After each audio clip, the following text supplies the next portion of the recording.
Assalamualaikum warahmatullahi wabarakatuh. Kami dari kelompok 1, kami akan mempresentasikan materi bab 7, yaitu Rasul-Rasul kasih Allah Subhanahu wa Ta'ala. Pertama-tama kami akan perkenalkan diri terlebih dahulu. Nama saya Alicia Zahra Rindia. Selanjutnya ada Dimas Juru Darpito, ada Itsan Fitriana, ada Muhammad Rafi, dan Falishka. Pengertian iman kepada Rasul Allah Subhanahu wa Ta'ala berarti meyakini bahwa Rasul itu benar-benar utusan Allah Subhanahu wa Ta'ala yang ditugaskan untuk membimbing umatnya ke jalan yang benar agar selamat dunia dan akhirat. Merupakan kewajiban hakiki bagi seorang muslim karena merupakan bagian dari rukun iman yang dapat tinggalkan. Lalu sebagai perwujudannya, kita wajib menerima ajaran yang dibawa Rasul Allah Subhanahu wa Ta'ala. Perintah beriman kepada Rasul terdapat dalam surah An-Nisa, surah keempat ayat 136. Yang artinya, wahai orang-orang yang beriman, tetaplah beriman kepada Allah Subhanahu wa Ta'ala dan Rasulnya Muhammad, dan kepada kitab Al-Quran yang diturunkan kepada Rasulnya, serta kitab yang diturunkan sebelumnya. Barang siapa ingkar kepada Allah Subhanahu wa Ta'ala, malaikat-malaikatnya, kitab-kitabnya, rasul-rasulnya, dan hari kemudian, maka sungguh orang ini telah tersesat sangat jauh. Quran surah An-Nisa surah keempat ayat 136. Selanjutnya ada sifat Rasul-Rasul Allah Subhanahu wa Ta'ala. Rasul sebagai utusan Allah Subhanahu wa Ta'ala memiliki sifat-sifat yang melekat pada dirinya. Sifat-sifat ini sebagai bentuk kebenaran seorang Rasul.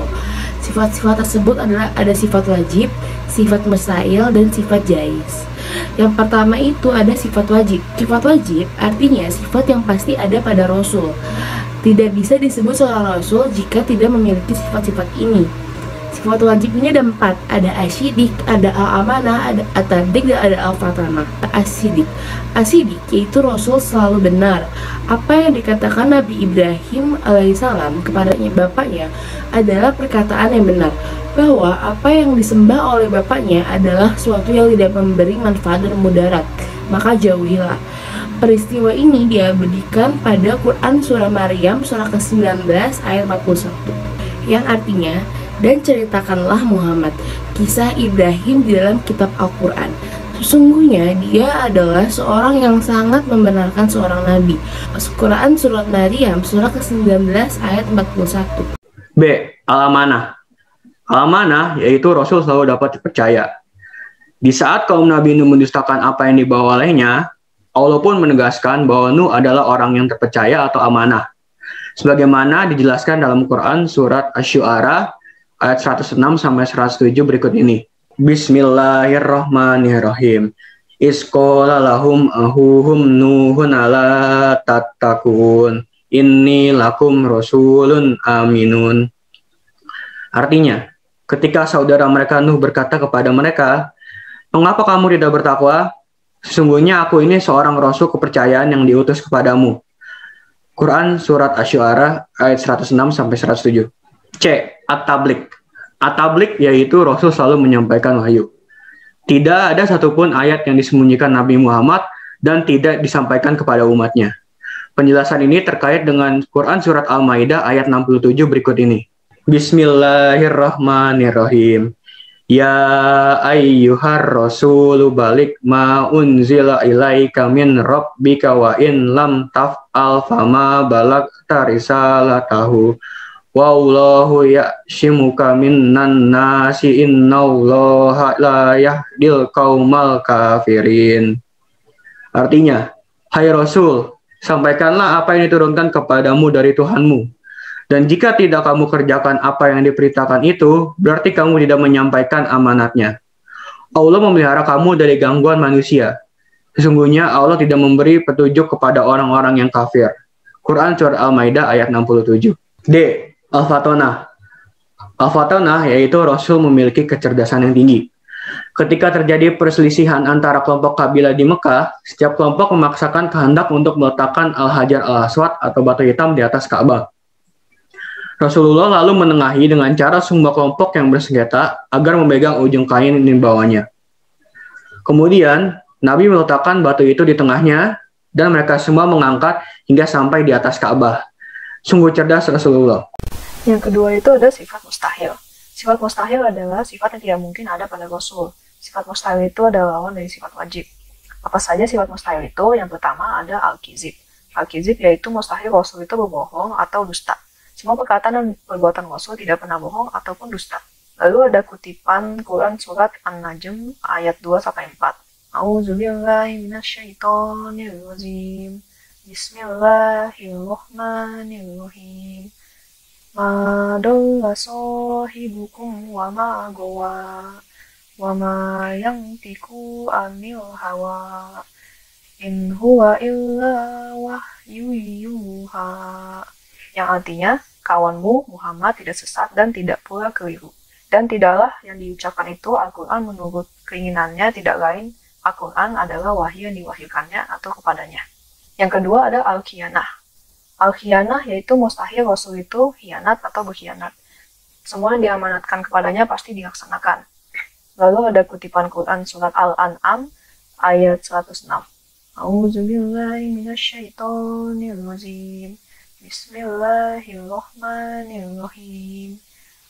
Ittaba' ma uhiya ilaika min rabbik. La ilaha illa huwa wa a'rid anil musyrikin. Yang artinya, ikutilah apa yang telah diwahyukan kepadamu, Muhammad. Tidak ada Tuhan selain dia, dan berpalinglah dari orang-orang yang musyrik. Yang ketiga ada al-kitman. Al-kitman yaitu mustahil Rasul menyembunyikan kebenaran. Setiap firman yang ia terima dari Allah Subhanahu wa Ta'ala pasti ia sampaikan kepada umatnya. Lalu ada kutipan ayat Al-An'am ayat 50. Qul la aqulu lakum indi khazainullahi wa la a'lamul ghaiba wa aqulu lakum inni malak in attabi'u illa ma yuha ilayhi. Qul hal yastawil a'ma wal basir fala tattafakkarun. Ya artinya, katakanlah Muhammad, aku tidak mengatakan kepadamu bahwa perbendaharaan Allah Subhanahu wa Ta'ala ada padaku, dan aku tidak mengetahui yang gaib, dan aku tidak pula mengatakan kepadamu bahwa aku malaikat. Aku hanya mengikuti apa yang diwahyukan kepadaku. Katakanlah, apakah sama orang yang buta dengan orang yang melihat? Apakah kamu tidak memikirkannya? Yang keempat ada al-baladah. Al-baladah yaitu mustahil Rasul itu bodoh. Meskipun Rasulullah SAW tidak bisa membaca dan menulis atau ummi, tetapi ia pandai. Ada kutipan Quran surat Al-A'raf ayat 199. Khuzil afwa wa mulbil ulfi wa a'rid anil jahilin. Yang artinya, jadilah pemaaf dan suruhlah orang-orang mengerjakan yang ma'ruf, serta janganlah pedulikan orang-orang yang bodoh. Ketiga, Rasul memiliki sifat jais. Sifat jais bagi Rasul adalah sifat kemanusiaan, yaitu al-ardul basyariyah. Rasul memiliki sifat sebagaimana manusia biasa, seperti memiliki rasa lapar, haus, sakit, tidur, senang, dan lain sebagainya. Bahkan seorang Rasul juga tetap meninggal seperti makhluk pada umumnya. Sifat jais Rasul dan sifat jais Allah sangatlah berbeda. Allah berfirman dalam Quran surat Al-Mu'minun ayat 33 yang artinya, orang ini tidak lain hanyalah manusia seperti kamu. Dia makan seperti apa yang kamu makan, dan dia minum seperti apa yang kamu minum. Rasul juga memiliki sifat-sifat yang tidak terdapat pada selain Rasul. Pertama, ismatul Rasul, artinya adalah orang yang maksum, yaitu terlindung dari dosa dan salah paham, kemampuan memahami agama, ketaatan, dan menyampaikan wahyu dari Allah Subhanahu wa Ta'ala.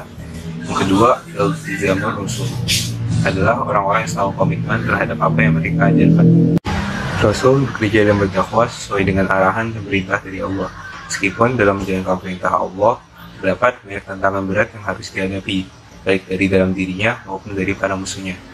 Rasul tidak pernah sejengkal pun mundur atau menghindar dari perintah Allah. Tugas Rasul-Rasulullah yang pertama, menyampaikan risalah dari Allah Subhanahu wa Ta'ala.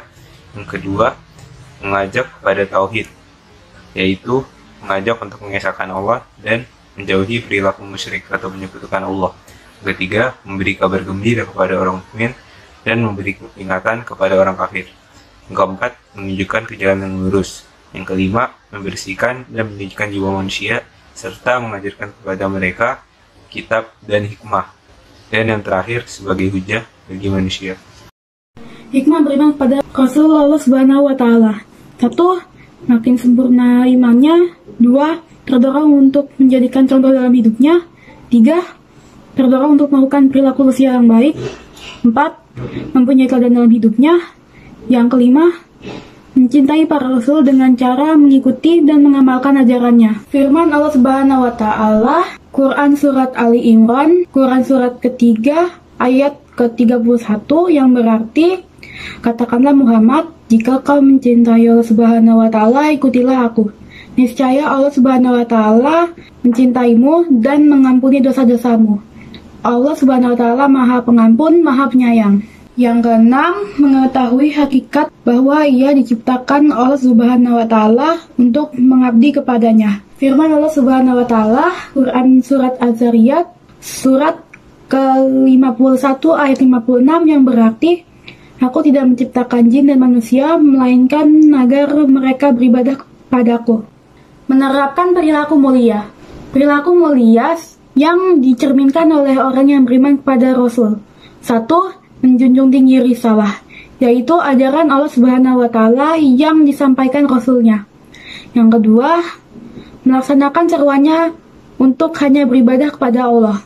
Yang ketiga, rajin dan giat mencari rezeki yang halal sesuai dengan kemampuannya. Yang keempat, selalu mengingat, memahami, dan berperilaku sesuai dengan tuntunan Rasulullah Shallallahu Alaihi Wasallam.